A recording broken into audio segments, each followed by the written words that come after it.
So on June 12th, 2025, a devastating crash happened.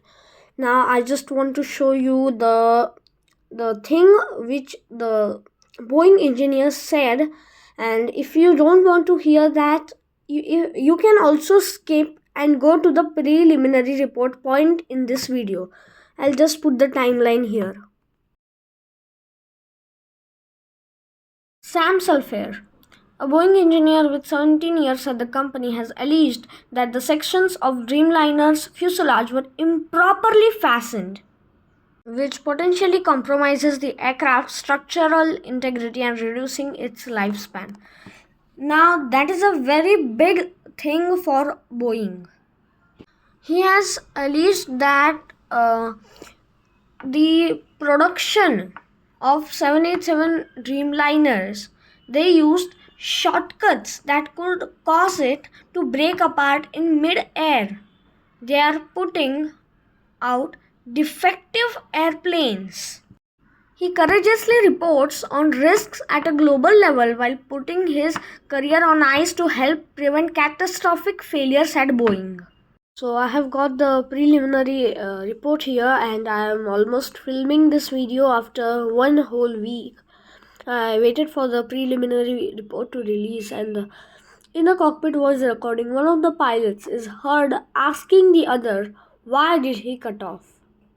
The other pilot responded that he did not do so. What did he cut off?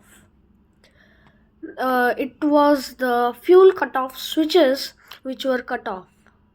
Here we have got another screenshot from the CCTV footages of the airport, and we can see the rat is in the extended position.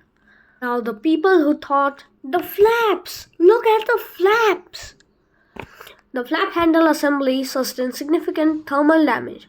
The handle was found firmly seated in 5-degree flap position. That's what I am saying, the flaps were down. The landing gear was in down position. Both thrust levers were found near the aft idle position. However, the EAFR data revealed the thrust levers remained forward until the impact. Both fuel control switches were found in the run position. The aircraft achieved the maximum recorded airspeed of 180 knots IAS at about 8:42 UTC, and immediately thereafter, the Engine 1 and Engine 2 fuel cutoff switches transitioned from run to cutoff position one after another with a time gap of 1 second. The Engine 1 and Engine 2 began to decrease from their takeoff values as the fuel supply to the engines was cut off. Engine 1 fuel cutoff switch transitioned from cutoff to run at about 8:52 UTC. The APU inlet door began opening at about 8:54 UTC. The Engine 2 fuel cutoff switch also transitions from cutoff to run. When fuel control switches are moved from cutoff to run while the aircraft is in flight, each engine's full authority dual engine control FADEC automatically manages a relight and thrust recovery sequence of ignition and fuel introduction. Engine 2 was able to relight but could not arrest core speed declaration and reintroduced fuel repeatedly to increase core speed, acceleration and recovery.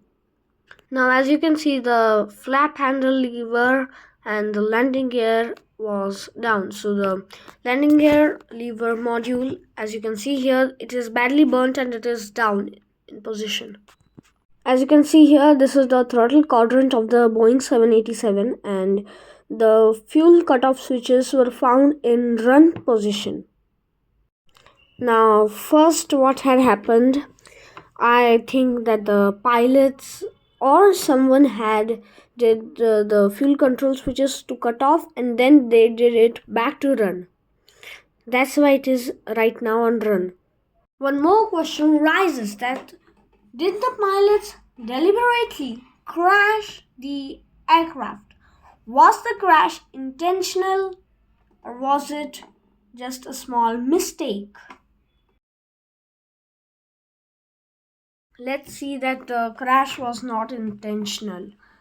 Okay, let's move that the crash was not intentional. Okay, the fuel switches are specifically designed with safety features like a pull-up mechanism to prevent accidental activation during critical phases like takeoff.